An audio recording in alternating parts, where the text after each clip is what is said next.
Alright, hello and welcome back to Ashgabat Cats. Let's play that. Today we're playing Cratermaze for the TG16. Difficult is actually a different mode of play. It's not changing the difficulty. So, don't choose that if you're just starting out. And we got a nice picture of the TG16 logo, which is nice because I've never actually seen one in person. So I don't even know what that is. So that was a learning experience, quite frankly. Well, our game starts, as most great games do, by taking a... Oh, so you have to control when to go to the next screen. But it starts with a magic carpet ride. Oh, Oh, now it's on autoplay. Okay. So maybe they just wanted to make... Okay, for a second there I thought I had to press the button again. It's like... So they want to make sure you're there to start the movie. But once you're going, you're going. And, that's it.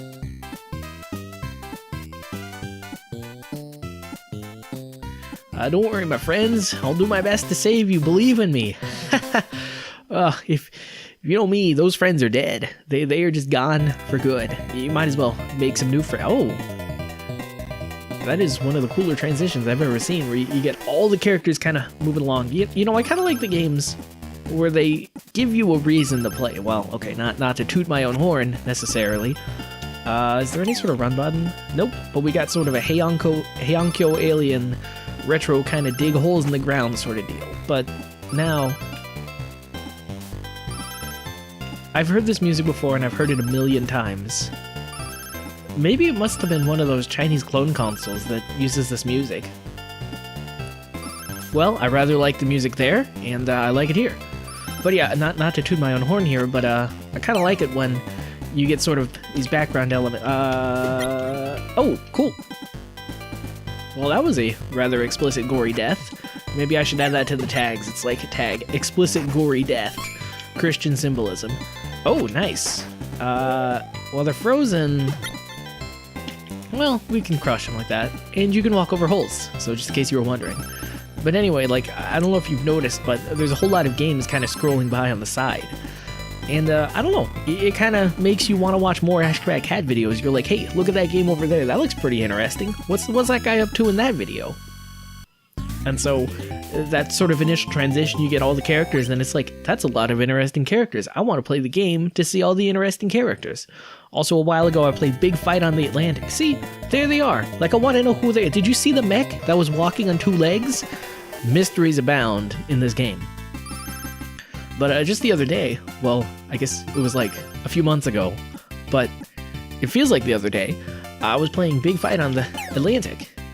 And that was a game where every time you beat a boss character, so it's a beat 'em up, and every time you beat a boss character, you get to play as that boss character.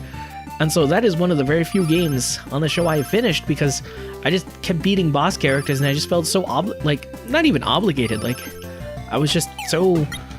I wanted to keep playing, because you unlock a new character. It's like, well, you gotta see what they're like, and then it takes about half a stage to kind of get fully used to the character, and it's like, by that time, it's like, well, you might as well go to the end and unlock the next character.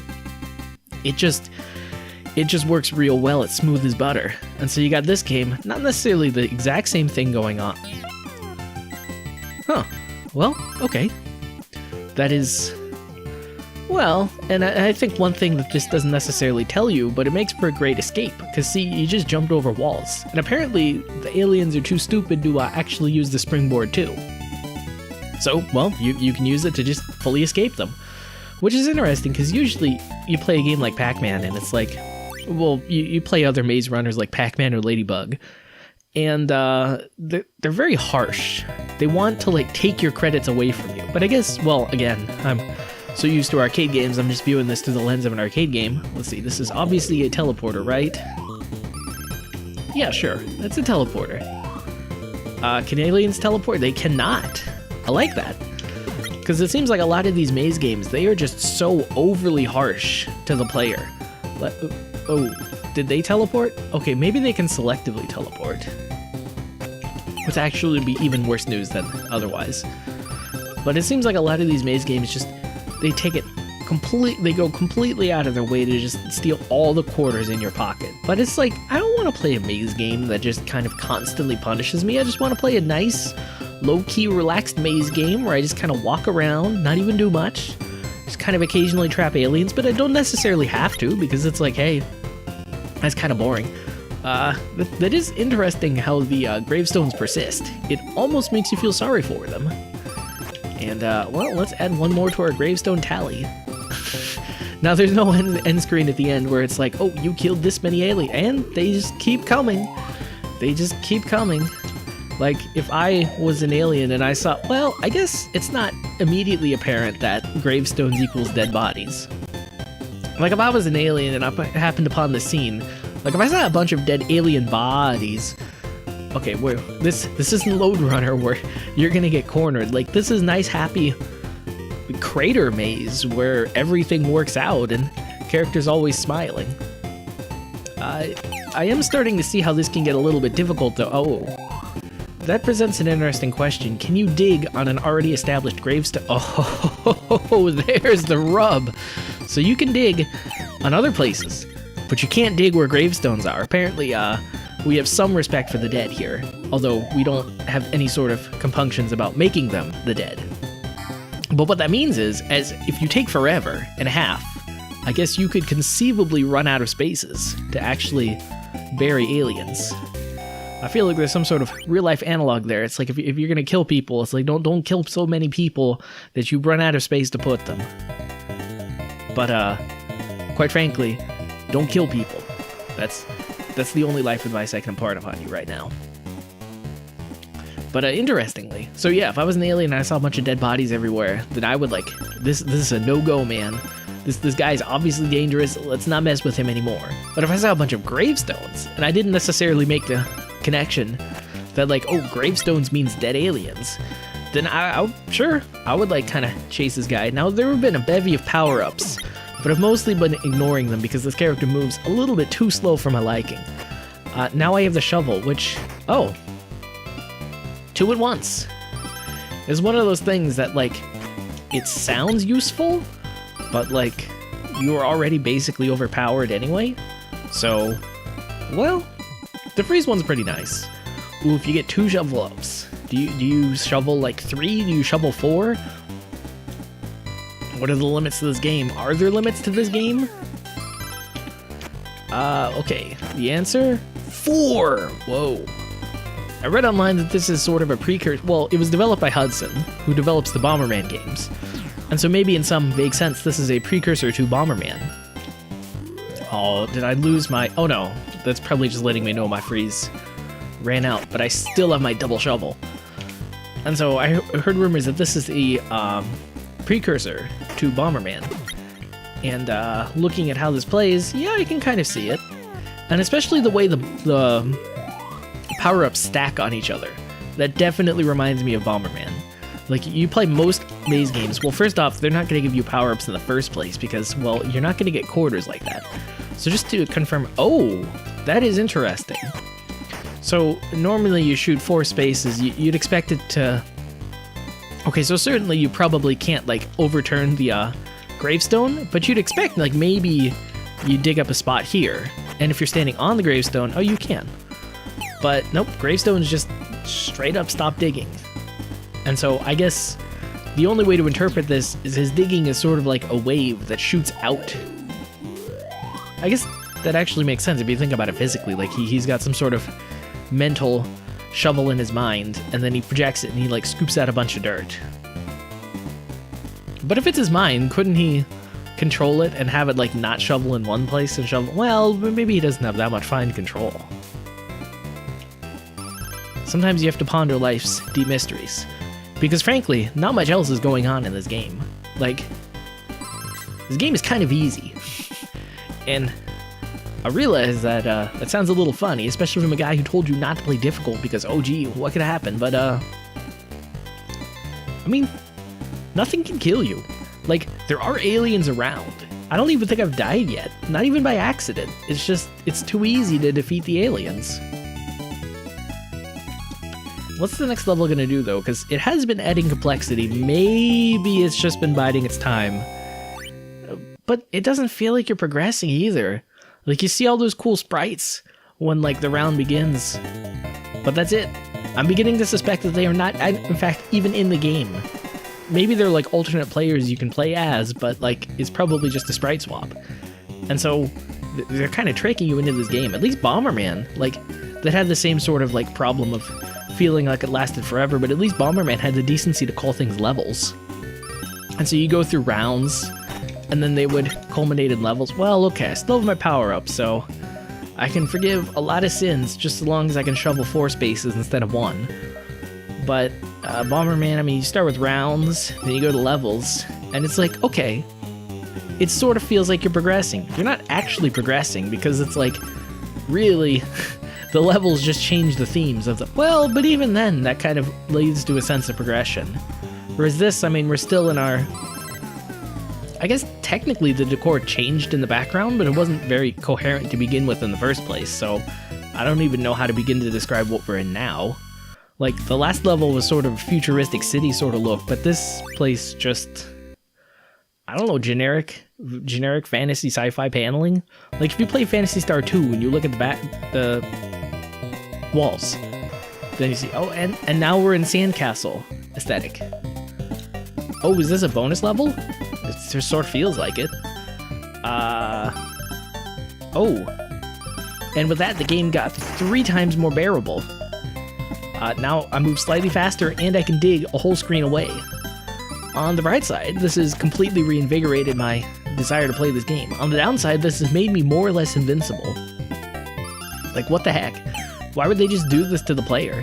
It reminds me of the time when I played Baten Kaitos. So Baten Kaitos is an RPG, you fight using cards, and like, it sounds like a fun game, and for the most part is. But because the combat is based all on like a card game, then after a while, it's like things can get a little annoying and a little weird and a little unbalanced. And there's definitely this, well, it doesn't help too that it's a hard game. And so this is part about halfway through, I assume it's halfway through, I just stopped playing sort of after I got there, where this guy's like basically invincible, and then you fight him, and the place, like, it's on a time limit, so you can't even grind. So if you were not paying attention, you were like basically stuck there. Oh. Okay, I guess the helmet is invincibility? Huh. I mean, I was basically invincible anyway, but whatever. And so you can't even grind. You can't even get any stronger. So, I mean, I had to beat this guy, so I used a Game Shark cheat to get my character to max level.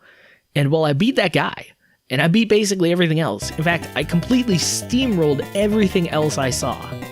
That was a Namco game. I thought for a second there that was another Hudson game. I was like, oh geez, they're at it again. But it's not. Although they kind of feel like the same company sometimes, right?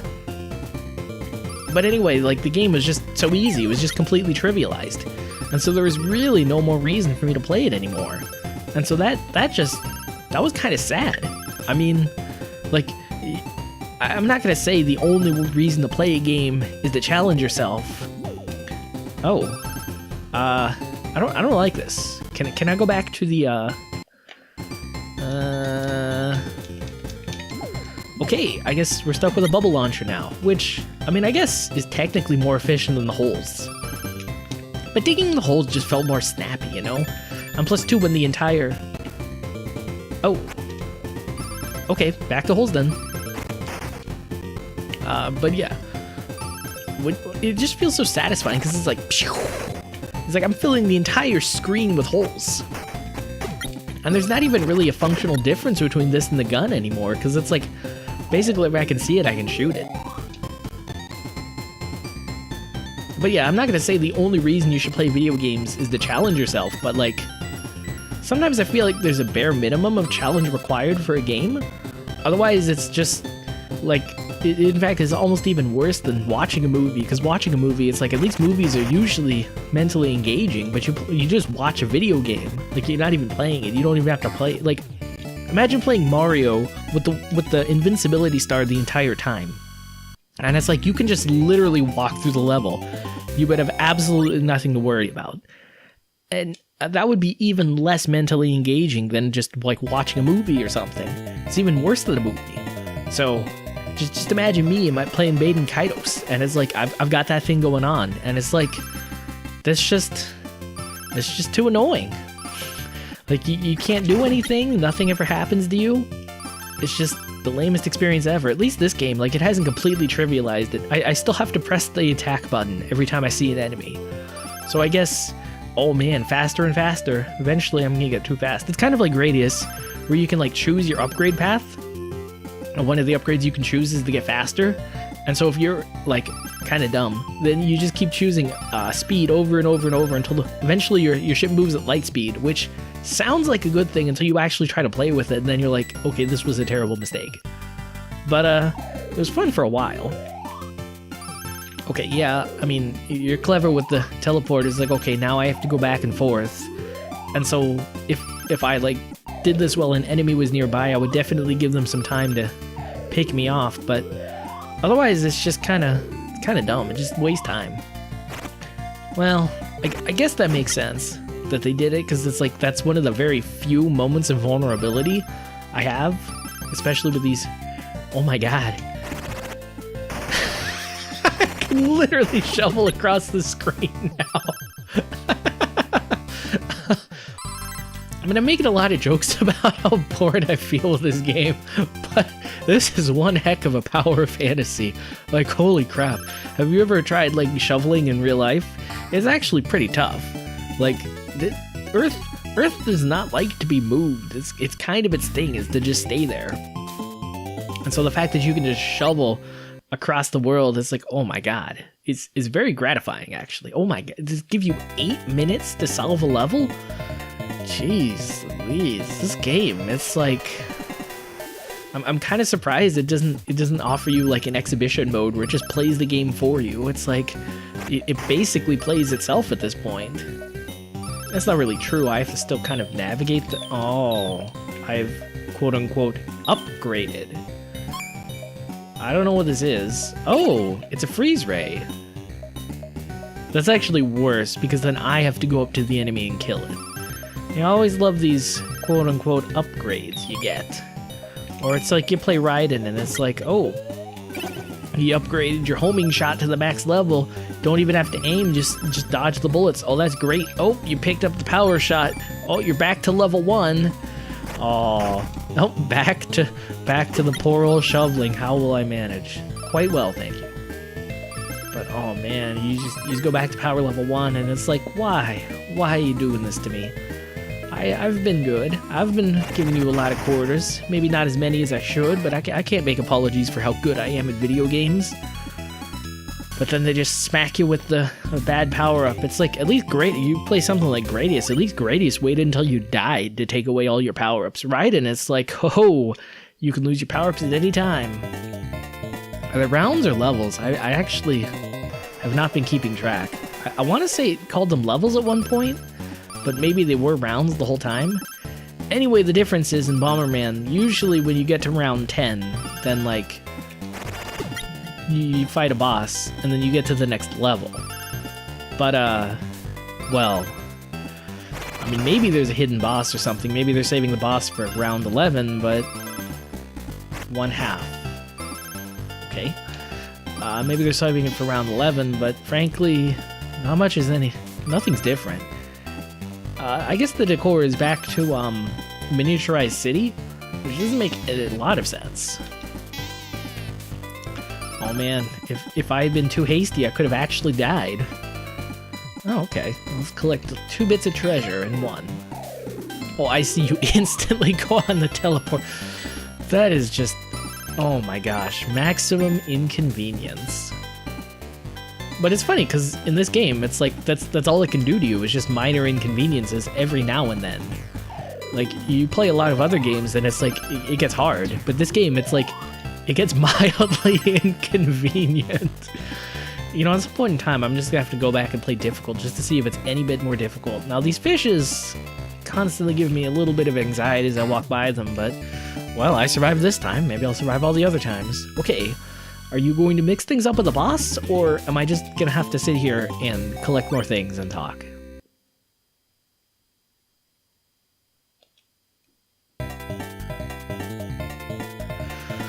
Well, hope you like my voice, because it sounds like there's another 90 levels of this nonsense, probably.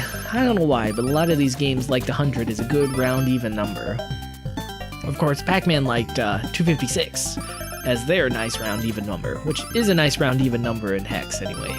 Which is funny because it's not like they chose that consciously. It was more just like a bad thing happened. You know, the whole Y2K virus. But this time, with respect to actual memory limitations rather than hypothetical ones. Okay, I can now shovel, like, beyond the screen, I suppose? Which sounds fun, but I don't know, Godhood can be boring sometimes. Okay, you know what? Let's just switch to difficult and admire the fact that it's probably not even any more difficult.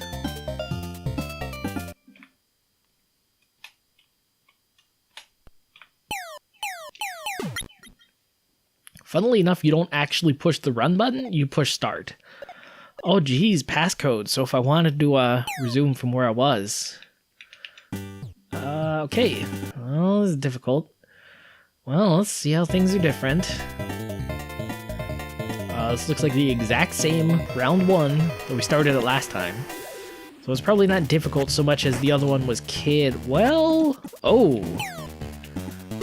Okay, so previously we were fighting, well, aliens, which, okay, the aliens are still there. I was gonna joke that the aliens don't feel sentient, because they're kind of dumb.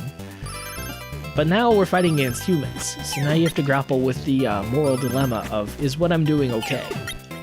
Now some of them look like gangsters, so it's like, okay, dropping them in holes, it's like, I mean, it's always unethical to kill another human. I just want to go on the record saying that. But if they're gangsters, it's probably not so bad. However, that other guy is a cop, which very immediately raises some, oh my gosh, I died. I died. Like, I didn't think that could happen. I also killed a cop, let's not tell anybody about that. But I actually died in this game, like, oh my gosh, difficult is, well, I feel like difficult, whoa, the aliens are actually faster than you, oh my gosh. There are enough enemies that, like, running out of spaces to send out stuff can actually be a concern. This is everything I sort of wanted from this game, and a little bit more.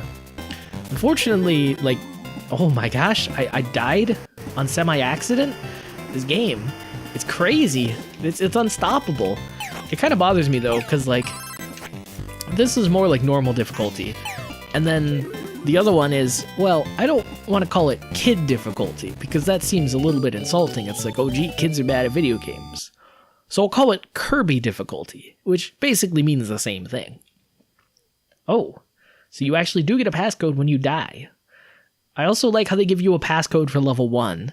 Like, if I was making a game and I wanted to make it something called difficult, if you died on level 1, I would just feel like, just reset, man. What? Maybe we can get some joy from these passcode things. Well, that's...